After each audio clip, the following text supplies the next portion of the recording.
Hola, ¿qué tal? Buenas noches, bienvenidos a Noticias 22. Gracias por estar con nosotros, gracias por cerrar la semana en este viernes 10 de septiembre con mucha información. Los viernes es viernes de ciencia con Karen Rivera, que nos ha preparado una entrevista sobre la edad del universo equivocada, de qué se tratará esto, y también cerramos con broche de oro con la compañía de Juan Arturo Brennan, Mirando Músicas. Qué gusto estar con Rafael García Villegas. Rafa, ¿qué tal? Preparando el fin de semana, hay muchas actividades, muchas cosas que ver también en Canal 22, no sé qué estés preparando, y también un saludo a todos nuestros amigos y amigas allá en cabina y en todas las áreas de Canal 22 que hacen posible esta transmisión en vivo, encabezada por el señor Sergio Camú.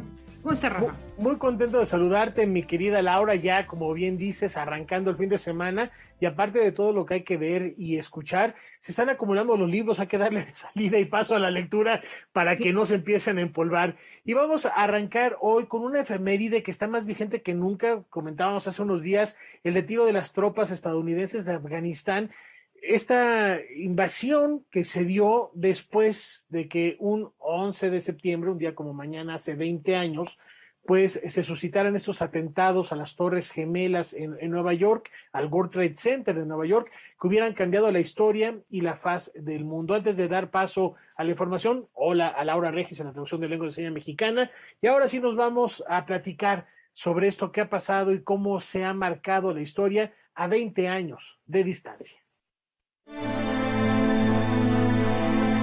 La reciente orden ejecutiva del presidente Biden para desclasificar documentos del FBI sobre los atentados al World Trade Center de Nueva York y que podrían implicar a Arabia Saudita, y el retiro de tropas estadounidenses de Afganistán tras 2 décadas de ocupación son 2 elementos que demuestran que el ataque del 11 de septiembre de 2001 está lejos de su cierre. Así lo afirma Ana Sofía Rodríguez Everaert, quien se especializa en historia de la segunda mitad del siglo XX. Señala que a ello se suma el debate en torno a la construcción de narrativas y memoria del atentado y las víctimas. Se ha criticado mucho, por ejemplo, la narrativa pues de inocencia, de supervivencia, de sacrificio estadounidense, ¿no? Que entre otras cosas ignora, pues, por ejemplo, que en las 2 Torres Gemelas había en total más de 80 nacionalidades representadas. Digamos, las víctimas venían, no eran solo estadounidenses, eran de 80 nacionalidades en total. Y se ha hablado también, por ejemplo, de cómo muchas de estas eran personas sin documentos migratorios, ¿no? Y entonces lo que significa no necesariamente incluirlas en las conmemoraciones, y cómo pues esto puede resultar en una narrativa parcial. Pero creo que, bueno, en conjunto ha sido un evento muy discutido públicamente, cuya memorialización ha sido, pues, sujeto de muchos debates. Ana Sofía Rodríguez refiere que para 2011 se hablaba de cientos de mexicanos que habían perdido la vida en los ataques terroristas, cifra que finalmente se estimó en 60 con nacionales muertos. Sin embargo, señala la imprecisión, dada la naturaleza del hecho de que muchas veces las víctimas, por su situación migratoria, trabajaban con identificaciones falsas. Alejandra Delano, una investigadora en Nueva York que se dedica a temas de migración y memoria también, ha trabajado cómo quedaron excluidos las víctimas no solo mexicanas, sino de otras nacionalidades latinoamericanas que no tenían esos papeles migratorios en forma. Las dinámicas que se establecieron alrededor de la búsqueda, que pasaban mucho por el gobierno, digo, como es natural, ¿no? Pero pues las marginalizaron, ¿no? Y entonces el proceso de búsqueda de estas personas que de algún modo quedaron pues soslayadas por aparentemente no tener nacionalidad, pese a que sí la tenían, ¿no? Y muchas de ellas llevaban décadas viviendo, ¿no?, en Estados Unidos, bueno, pues quedaron invisibilizadas. También especialista en memoria y usos públicos de la historia, Ana Sofía Rodríguez destaca la necesidad de mayor consistencia en las investigaciones y de la participación de la sociedad civil. La lección, digamos, neoyorquina es que pues se pueden hacer estos procesos, ciertamente, que estarán sujetos a las disputas de poder presentes, como es el caso siempre con la memoria, ¿no?, que reproducen las desigualdades de poder, como es el caso con la memoria, que necesita de contrapesos ciudadanos civiles, ¿no?, muy organizados para lograr insertar en estas narrativas otras historias, otras visiones. Noticias 22, Víctor Gaspar. Bueno, las últimas informaciones decían que fueron 16 mexicanos los que murieron ahí, pero solamente 5 pudieron ser identificados hasta el momento, además de muchos otros que aún permanecen restos sin saber de quién eran esos cuerpos. Una enorme tristeza para todas sus familias, efectivamente, que como acabamos de escuchar. Y otra efeméride que se conmemora este fin de semana son los 50 años del Festival de Avándaro, que marcó un hito en la historia de nuestro país, principalmente por abrir paso al género del rock a nivel nacional, que los jóvenes estaban deseando escuchar en vivo, en directo. Una manera de recordar aquel 11 de septiembre de 1971, ya lo hacíamos ayer, continuamos hoy, a partir de las palabras de uno de sus principales organizadores, el productor Luis de Llano Macedo. Aquí lo tenemos. Fíjate que cierro los ojos y lo sigo viendo, como les dije cuando me dijeron, parece que fue ayer.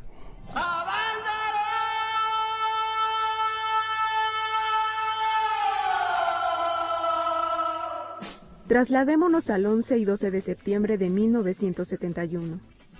En esa fecha, se realizó un mítico concierto de rock en un pueblo del Estado de México, llamado Avándaro.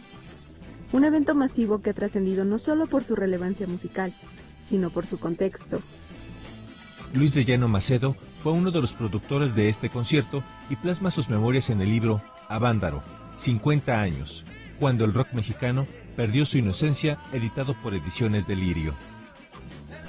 ¿Cuál es ese contexto? ¿Y qué pasó en esa presentación que ha trascendido 50 años en el imaginario colectivo?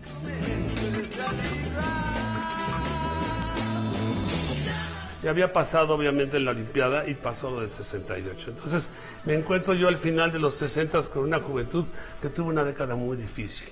Una década en la que hubo muchos cambios de todo tipo, muchos cambios en su forma de vivir, de sentir. Ellos empiezan a sentir que el rock es una bandera de liberación completa a las cosas. Pero pues también en un momento dado somos una olla express, ¿no? Que estamos, 68 salió el vapor, 71 cuando vienen los halconazos. Lo que se planeó en un principio era hacer un evento de carreras de autos en el que se haría una noche mexicana. Entonces,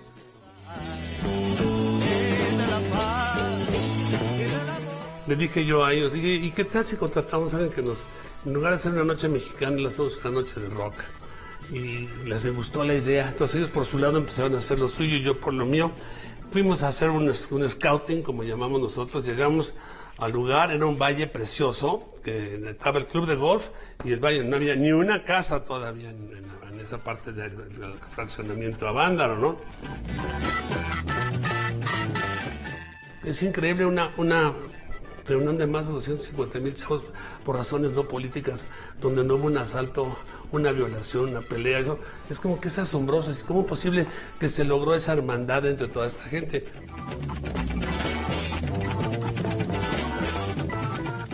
No sé, entonces mucha gente le valió la música, porque lo importante era la gente.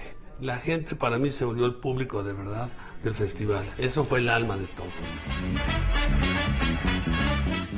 El concierto de Avándaro fue una manifestación artística y cultural de una generación que buscaba una válvula de escape a una serie de problemáticas sociales y políticas. se les criminalizó por mucho tiempo, tanto a los organizadores como al género musical que imperaba en esos momentos, que era el rock. Esa es la trascendencia de este concierto, porque dejó ver a una juventud que había cambiado y que asumiría las consecuencias de ese cambio en los años venideros. Para Noticias 22, Ireli Vázquez y José Meléndez. Para no romper la inercia, vamos a hacer lo que hacemos todos los días, adelantarlo un poquito. La invitación a que no se pierdan, terminando Noticias 22, Debate 22. Esta noche nuestro compañero Álvaro Cueva estará platicando precisamente con Luis de Llano Macedo acerca de esta emblemática celebración de la música allá en Avándaro, que se conmemoran 50 años, medio siglo de historia, en Debate 22, hoy a las 9 de la noche. Y seguimos con música en otro tenor, porque también vamos a hacer un breve recorrido por la trayectoria de Miguel Salmón del Real, quien este 2021 celebra sus primeros 20 años como director de orquesta. Un director de orquesta debe conocer cómo se hace la música, asegura Miguel Salmón del Real. Afirma que esta carrera es por definición un continuo crecimiento. El musicólogo e investigador mexicano celebra 20 años de trabajo al frente de orquestas y coros. Con una licenciatura en Países Bajos y una maestría en Alemania, se considera un hombre autodidacta y curioso, con gran pasión por los sonidos y el conocimiento. El director de orquesta es en teoría el músico que debe de pasar por todas las disciplinas para tener una visión de conjunto. La composición, la teoría musical, los estilos, idiomas, humanidades varias, que pueden ser desde, por supuesto, la historia general, el conocimiento de la literatura que tanto ha dado a la música en todos los géneros, por supuesto, a la ópera, la música sinfónica, por medio de los poemas sinfónicos y muchísimas, el ballet, etc. Entonces, todo esto se vuelve un requisito. El mundo de las ideas per se nunca ha sido ajeno a la creación musical. El factor psicológico de grupo es una de las materias más difíciles, creo yo, de la dirección de orquesta. Y esto lo vuelve una profesión fascinante, una de las profesiones, de hecho, más complejas en las que yo puedo pensar. En 2 décadas de trayectoria, el también compositor y filósofo ha dirigido 42 orquestas sinfónicas en 13 países como Alemania, Rusia, Portugal, Francia y México. De 2 de estas agrupaciones se ha desempeñado como titular. Tal es el caso de la Sinfónica de Michoacán y de la Orquesta Sinfónica Sinaloa de las Artes, de la que actualmente tiene la batuta. Ha dirigido a 228 solistas de 28 nacionalidades, de ellos 118 cantantes y 110 instrumentistas, y ha realizado más de 100 estrenos de obras escritas en el siglo XXI. Dentro de este polifacetismo del que te menciono, creo que está el orgullo silencioso de estar contribuyendo a la historia de la música en México. ¿Cómo? Pues estar siendo parte del proceso por medio de los estrenos diversos que se van dando, de la nueva música que se va haciendo, de los rescates de algunas obras que hemos podido concretar, como la segunda ópera de Ricardo Castro, una ópera mexicana en su versión original, o obras de Julián Carrillo. Hay muchísimo que aprender, hay cientos y cientos de obras que aprender, hay otros cientos y cientos de obras que aprender mejor, y hay tantas gentes, hay tantos proyectos que son que han de diseñarse, tantas personalidades interesantes con las que se puede trabajar. Entonces, más bien creo que dentro de estos, dentro de lo acumulado, esto solo es una visión para continuar.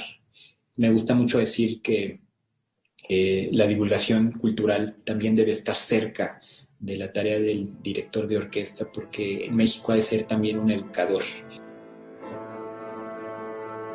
Noticias 22, Karen Rivera. Tenemos una pausa, regresamos con Ciencia. Karen Rivera nos dice cuál es la edad del universo. Volvemos.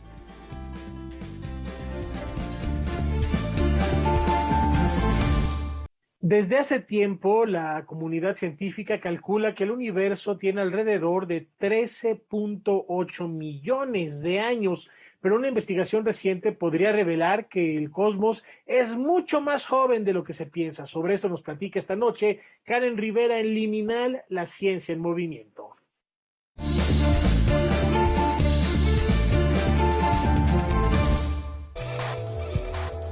¿Qué tal? Qué gusto saludarlos. ¿Cuántos años tiene el universo? ¿Qué tan rápido se expande? Estas preguntas son un debate constante en la astronomía y han generado un catálogo de observaciones que confirman, expanden o rechazan algunas hipótesis establecidas. Para responderlas, Celia Escamilla Rivera, investigadora del Instituto de Ciencias Nucleares de la UNAM, trabaja de la mano del Premio Nobel de Física 2011, Adam Riess, en el proyecto que se llama SNOWMAS 2021.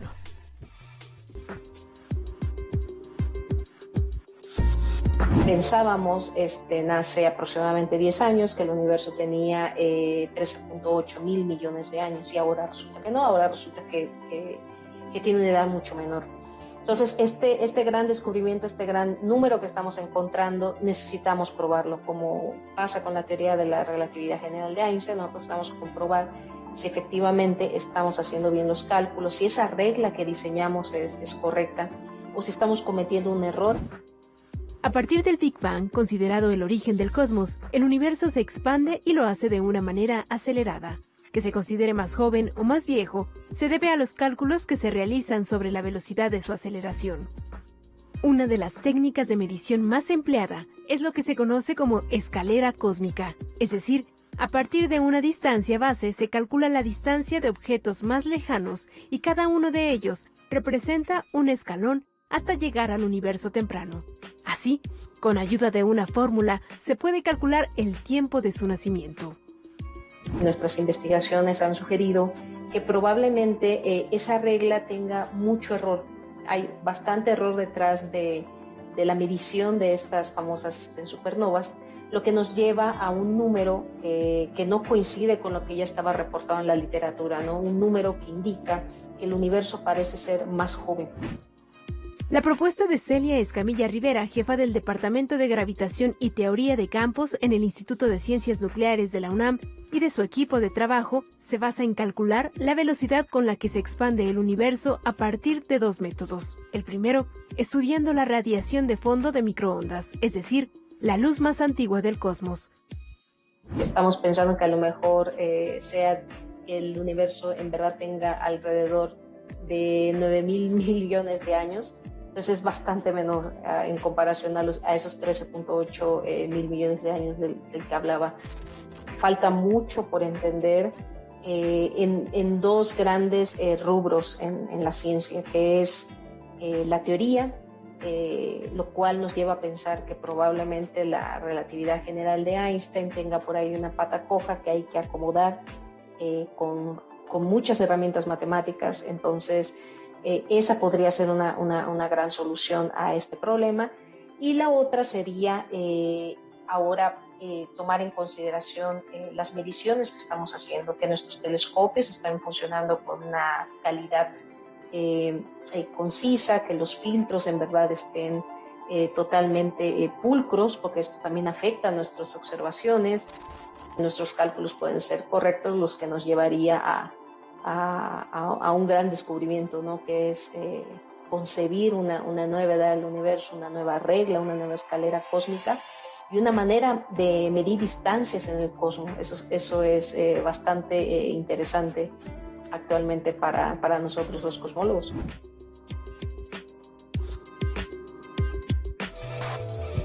Más de 70 investigadores de más de 30 países trabajan en el proyecto SNOWMAS 2021, que busca responder preguntas como ¿qué se está haciendo mal? O si algo se está haciendo mal en la medición de la aceleración y la edad del universo. Celia Escamilla asegura que encontrar solución a estos cuestionamientos es muy importante, porque se construye un camino en el que se desarrolla tecnología y conocimiento físico y matemático que permiten observar de una mejor manera el universo. Hasta aquí la información. Hasta la próxima. Bueno, lo que los científicos deciden qué edad tiene el universo, que si son 13, que si son menos, millones de años, realmente cifras que escapan a nuestra comprensión humana, son cuestiones de medición que efectivamente tienen después una utilidad en la vida práctica, muy probablemente en el desarrollo de tecnología. Pero por lo pronto les vamos a platicar acerca de algo que tiene que ver con artes escénicas. Imagínense, Diana Sedano emprende un viaje en el tiempo para conocer la historia oculta de su padre. Se trata de un monólogo con diversos recursos multimedia en el que la actriz nos comparte su vínculo familiar con Antonio Sedano. Esta propuesta escénica titulada Tornaviaje presenta sus últimas funciones en la sala Javier Villaurrutia.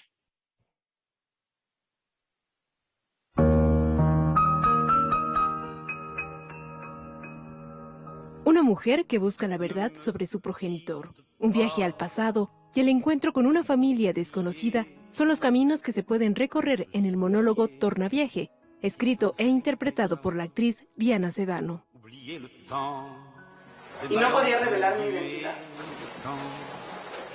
No podía decir quién era. No todavía.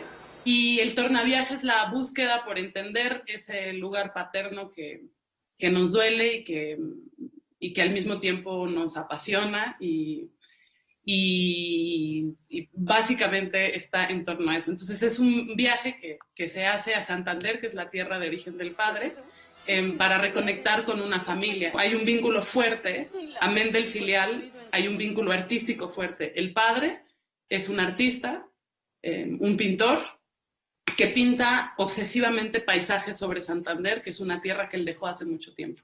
La hija es una actriz que pinta paisajes sobre su cuerpo, sobre ese padre que está y no está todo el tiempo. ¿De dónde vengo? ¿Cuál es mi origen? Diana Sedano responde a estas preguntas en su propuesta escénica, inspirada en el viaje que hizo a Madrid para conocer el pasado que su padre, el pintor español Antonio Sedano, le ocultó, y con apoyo de herramientas multimedia, la actriz intenta dar sentido a las razones por las cuales la mantuvieron en secreto y alejada de la familia paterna.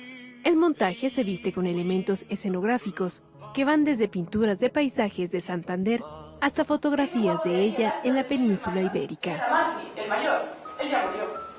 El de al lado es tu abuelo. La guapa que está ahí en medio sonriendo, esa es tu abuela. Y la pequeñita de ahí soy yo.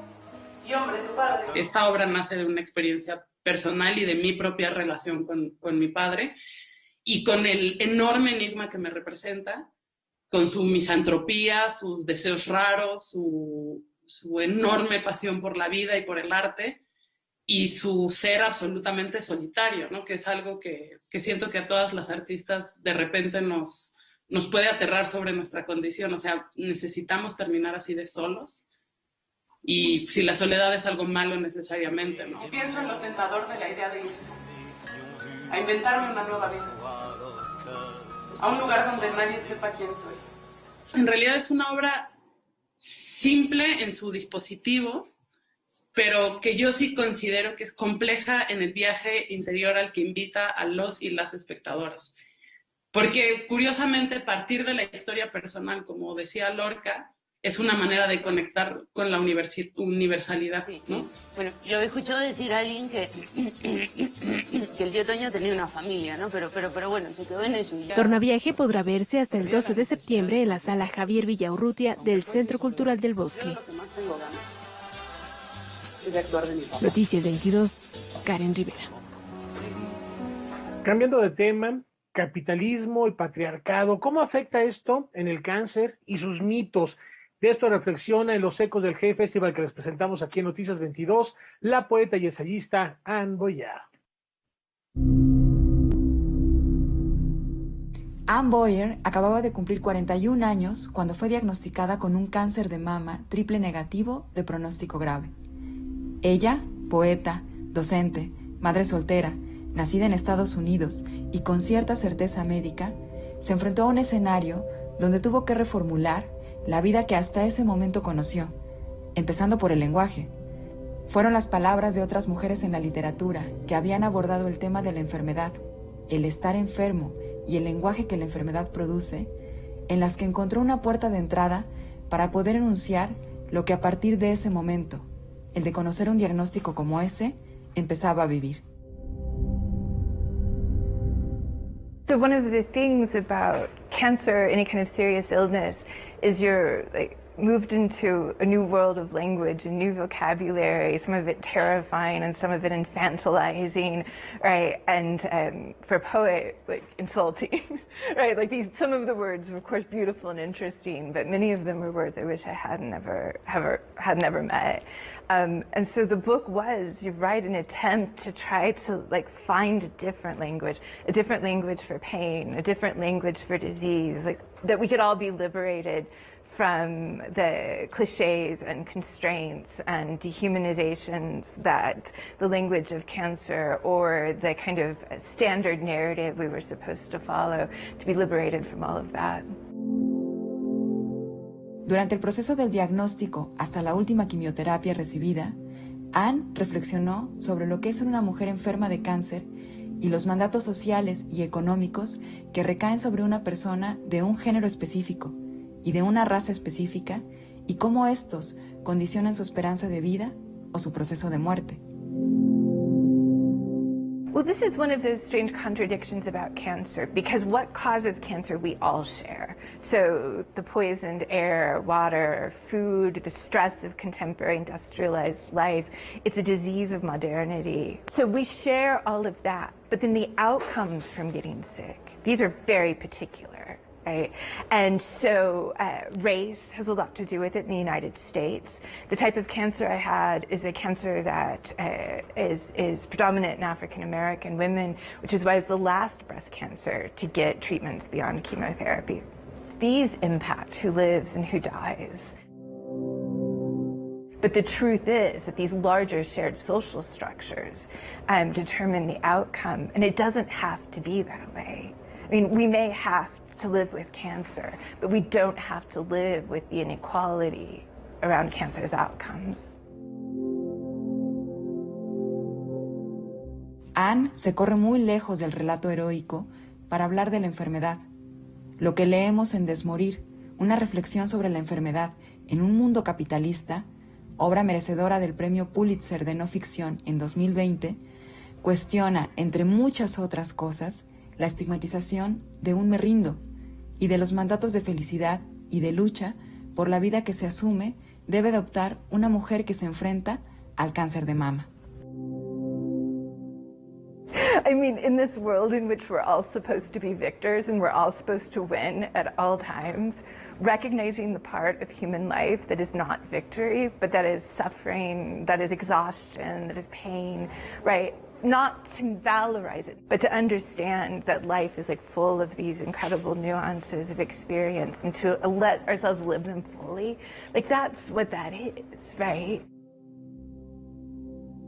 Well, then you get cancer and you're miserable and you're in chemotherapy and you're bald and you're in pain and you're worried about dying and worried about the people you love. And then you're told to smile. And this is like psychotic. We don't have to do that. We don't have to smile. We don't have to say yes to it. There's another way. There's each of us has a way we can be in the world. You know, I wanted to think about death and read philosophy and poetry. I didn't want to just smile.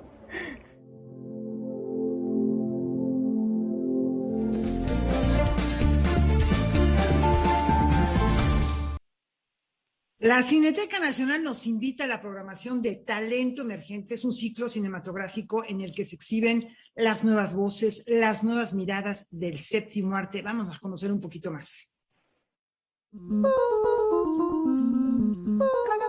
A partir de hoy hasta el 27 de septiembre se lleva a cabo la sexta edición de Talento Emergente, un ciclo creado en 2015 por la Cineteca Nacional con el propósito de impulsar y difundir las visiones de creadores cinematográficos que comienzan a abrirse paso en el panorama fílmico.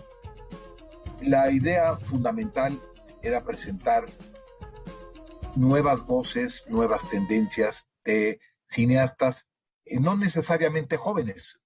Puede haber un debut de alguien mayor, pero sí el interés era en primeras películas, óperas primas, segundas o hasta una tercera película, que presentaran algún elemento novedoso, ya sea en su lenguaje cinematográfico, su realización o en su contenido.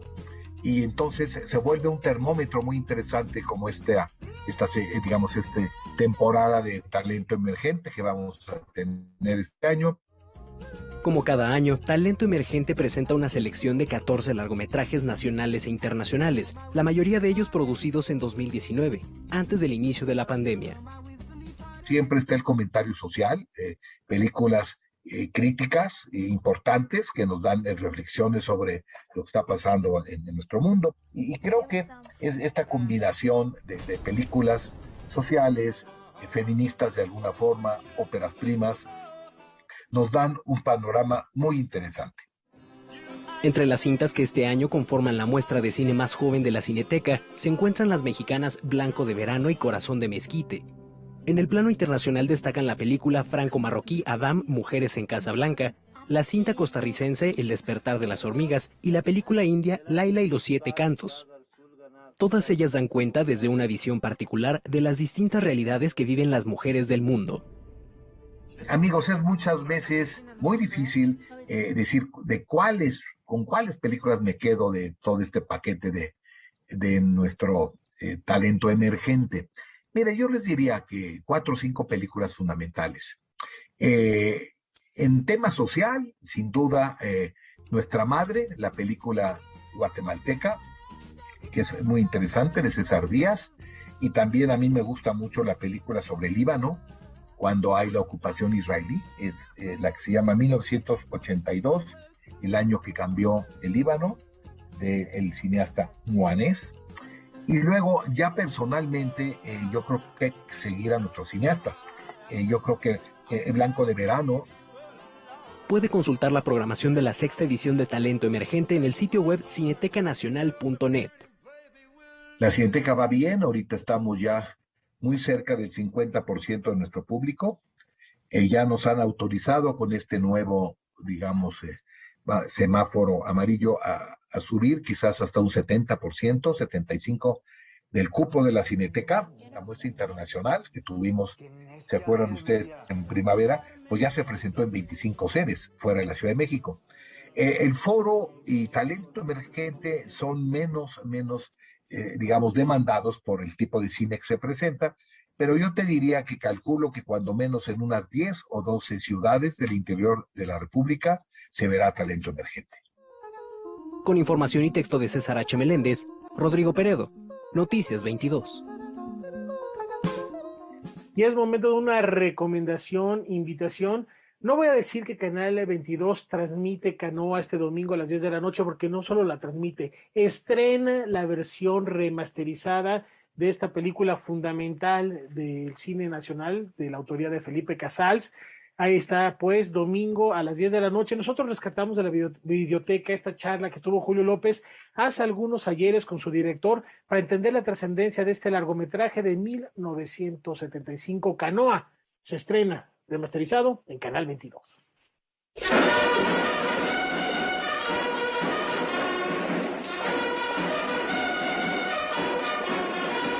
En julio de 1968 estalla el movimiento estudiantil en el Distrito Federal, pero la efervescencia anticomunista se deja sentir en todo México.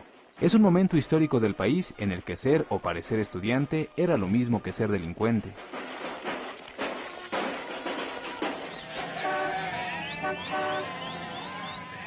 El 14 de septiembre de ese mismo año, 6 empleados de la Universidad Autónoma de Puebla viajaron a San Miguel Canoa con la intención de escalar la Malinche. La excursión terminaría con el linchamiento de 4 de ellos y del campesino que los hospedó. El cura del pueblo aseguraba que estos campistas quemarían las cosechas y violarían a las mujeres del lugar.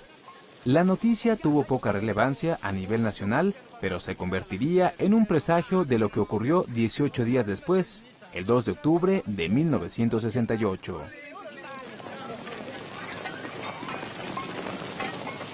Si en el 68, en el panorama más amplio posible de la visión nacional, no hay la película Canoa. Porque Canoa no es una nota de prensa de la cual Pérez Turrent construye un guión.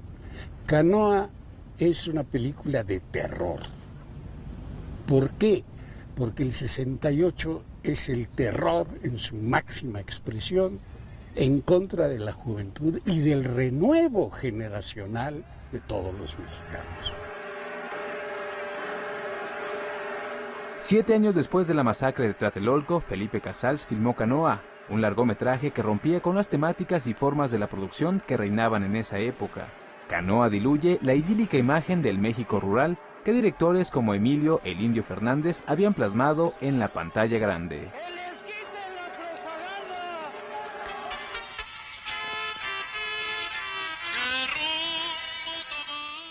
Nosotros ya estábamos hartos de las películas mexicanas con el cura panzón, benevolente, consejero de todo el pueblo y admirado por todos los campesinos. Nosotros no queríamos más esa imagen del caporal llorando en la ventana de la hija del hacendado para que le dé un beso. Ese México nos parecía detestable. Queríamos mostrar el otro México, el que conocemos, donde está la ignorancia, la beodez, la falta de educación, la miseria, el campo que no produce nada, las autoridades que meten la mano en el cajón y se lo llevan todo, en fin. Mucho más que la intención de hacer películas, queríamos hablar de otra cosa sobre México. Y esa otra cosa nos exigía implicarnos en temas políticos. ¿A qué te vas a meter? La industria cinematográfica de México dio un giro con la creación del Banco Nacional Cinematográfico a cargo del actor Rodolfo Landa, hermano del presidente Luis Echeverría. Durante su gestión al frente de esta institución se apoyaron proyectos que en otras administraciones hubieran sido rechazados. Surgieron nuevos cineastas y se relajó la censura. Esta época de bonanza duró poco, pero rindió buenos frutos.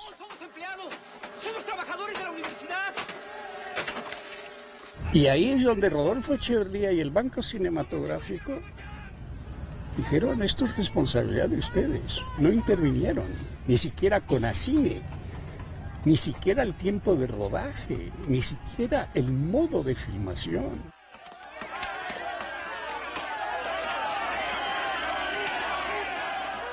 Se filmó en Santa Rita, Atahualpan, que está del otro lado de la Malinche, y aún así fui infiltrado por gente de Canoa, pero el servicio de seguridad de la filmación los descubrió a tiempo y los pudo echar para afuera.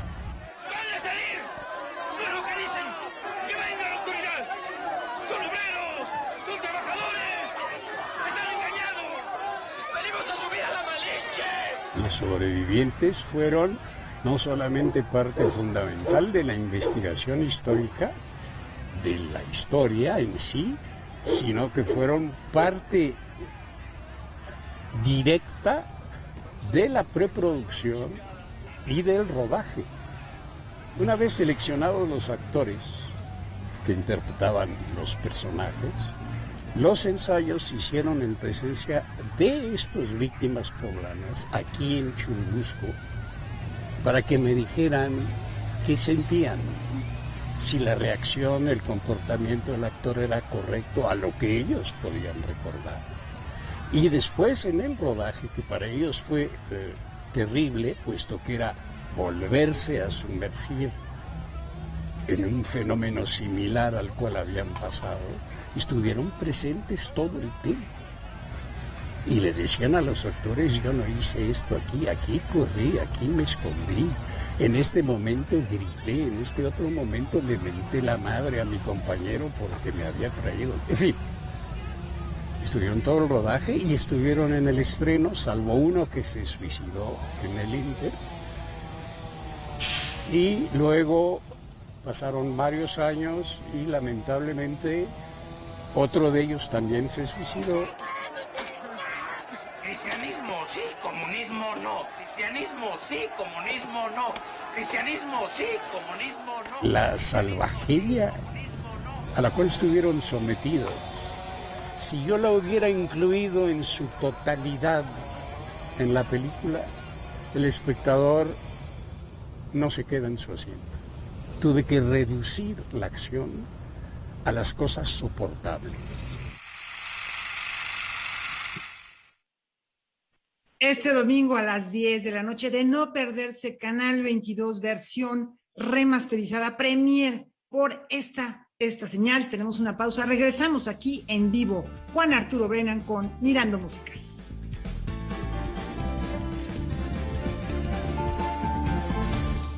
Estamos a unos días de conmemorar la partida del gran Dante Alighieri, 700 años de haber alcanzado la inmortalidad, y si bien no es su coetáneo, lo conoce profundamente. Esta noche en Mirando Músicas, Juan Arturo Brennan nos platica del artífice de la Divina Comedia.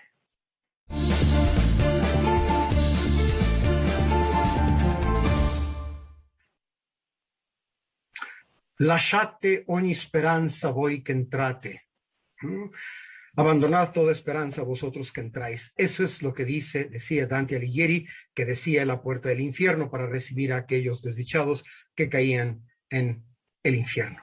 Por supuesto, la Divina Comedia del gran poeta filósofo, escritor y político italiano, que no se llamaba así, se llamaba en realidad Durante di Alighieri. Paréntesis, mientras transcurre el programa verán ustedes en pantalla algunos de los espléndidos grabados que Gustave Doré hizo a partir de la Divina Comedia entre 1861 y 1868. Y los van a ver por dos razones, porque son espléndidos grabados y porque son mucho más interesantes que mi cabecita parlante. En efecto, Dante Alighieri, o Durante di Alighieri, nació en Florencia en 1265 y murió en Ravenna en 1321. ¿Qué fecha? Estamos a unos días. Lunes o martes se va a conmemorar. Dicen algunos 13, dicen algunos 14 de septiembre. El asunto con Dante Alighieri es que además de su enorme producción literaria, se metió también en la política. Estuvo metido en esta pugna medieval entre güelfos y gibelinos, es decir, entre partidarios del Papa y el emperador. Tomó partido por los güelfos. Después los güelfos se dividieron entre güelfos blancos y güelfos negros. Tomó partido por los blancos, ganaron los negros. Para no hacer el cuento tan largo, gracias a ello Dante sufrió exilio durante una parte sustancial de su vida, y por eso no murió en su natal Florencia, sino que fue a morir a la ciudad de Ravenna, donde, por cierto, hay un muy sencillo, muy austero sepulcro suyo que tuve la oportunidad de ver cuando estuve allá, que en su frontispicio, en el dintel, dice simplemente Dantis Poete Sepulcrum. ¿Por qué traigo a cuento a Dante si la literatura no es lo mío? Porque hay música inspirada en Dante Alighieri. Entre ella, aquella con la que iniciamos la parte musical del Mirando Músicas de hoy. Vamos a escuchar un fragmento, el fragmento inicial breve de esta obra para piano de Franz Liszt que lleva por título Tras una lectura de Dante. Lo interpreta el pianista coreano Seung Jin Cho.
También la vida romántica de Dante Alighieri ha llegado hasta nosotros con un dato fundamental.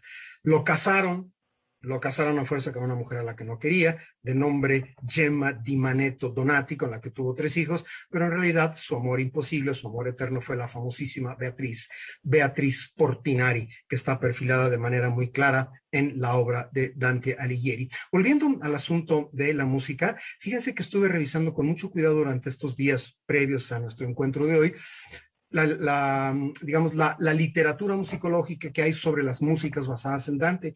Y curiosamente, para el tamaño de Dante y de su obra, hay relativamente poca música basada en sus escritos. ¿Sí? Está lo que acabamos de escuchar, el propio Franz Liszt compuso una espléndida, enorme sinfonía Dante. Hay óperas con títulos de episodios particulares de la Divina Comedia. Curiosamente, la que más abunda es el episodio trágico de Francesca da Rimini y Paolo Malatesta. Hay una ópera de Sergei Rachmaninoff muy buena, una ópera de Riccardo Sandonai muy buena, que llevan el mismo título, de Francesca da Rimini. Giovanni Pacini compuso una sinfonía Dante, Enrique Granados compuso un poema sinfónico llamado Dante, otra ópera titulada Francesca da Rimini es de Saverio Mercadante. En el ámbito moderno, contemporáneo, compositores como Salvatore Sciarrino, Bernard Parmigiani, François Bayle han escrito música compleja, muy contemporánea, sobre algunas ideas de Dante, es decir, no tanto como yo me imaginaría, pero sí ha trascendido. Mencioné óperas, varias óperas basadas en el episodio de Francesca da Rimini. Les voy a ofrecer ahora, para nuestro segundo interludio musical, un fragmento de un aria importante del personaje epónimo de Francesca da Rimini, cantado por la soprano rusa Yelena Gaskarova. Es el Francesca da Rimini de Sergei Rachmaninov.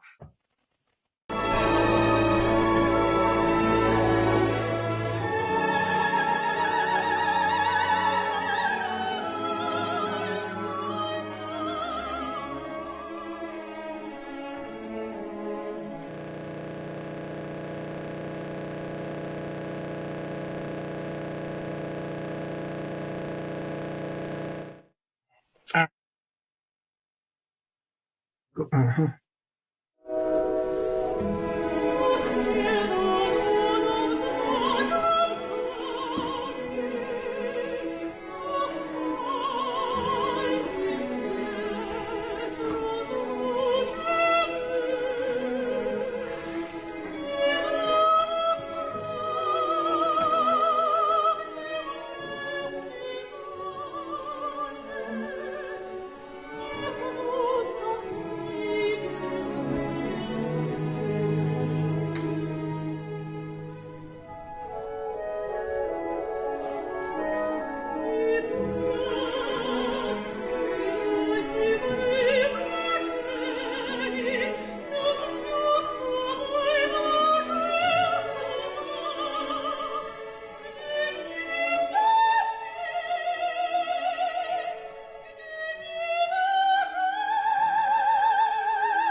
Créanme que aunque son poco conocidas, las óperas de Sergei Rachmaninov son muy buenas. Son esta, Francesca da Rimini, está Aleco y está El Caballero Miserable. En mi opinión, la mejor de todas es Francesca da Rimini. A ustedes que gusten de la ópera, se las recomiendo. Ya, antes de concluir con otro fragmento musical muy importante basado en Dante, específicamente en la Divina Comedia, les recuerdo que su obra no es numerosísima, pero es de una importancia fundamental. Por supuesto, la Divina Comedia, La Vida Nueva, un muy interesante ensayo sobre el habla popular, un tratado sobre la monarquía y uno que lleva por título El Banquete.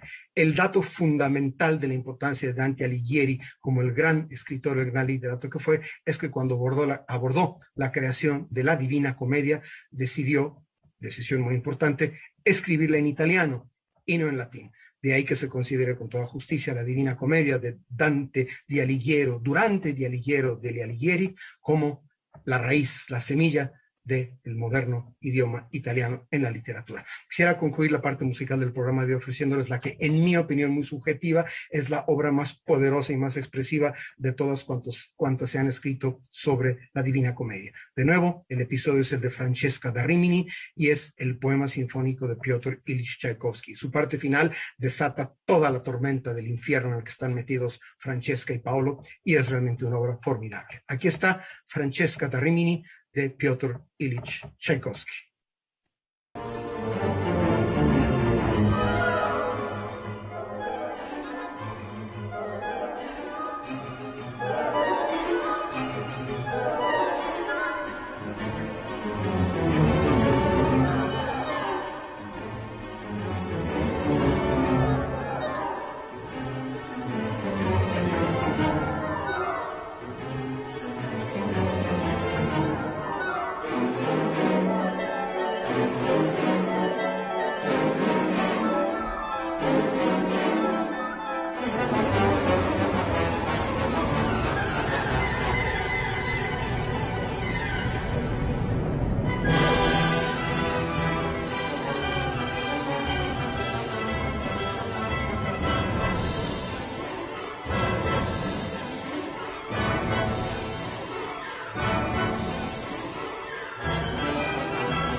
Así pues, de toda la música que hay sobre Dante en general, sobre la Divina Comedia en particular, les recomiendo sobre todo este poema sinfónico de Tchaikovsky que lleva por título Francesca da Rimini y la ópera homónima de Sergei Rachmaninoff, obras absolutamente fundamentales. Y de todas las versiones que circulan del Francesca da Rimini en la red, escogí esta para matar dos pájaros de un tiro y hacerles ver la enorme calidad de las orquestas juveniles de otras latitudes del mundo. Esta interpretación formidable a cargo de la Orquesta Filarmónica Juvenil del Ural, bajo la dirección del finlandés Kalle Kusava. Y ahora convoco a Laura, a Rafael, para el torito dantesco final. Por cierto, Dante Alighieri es de los pocos personajes en la historia de la cultura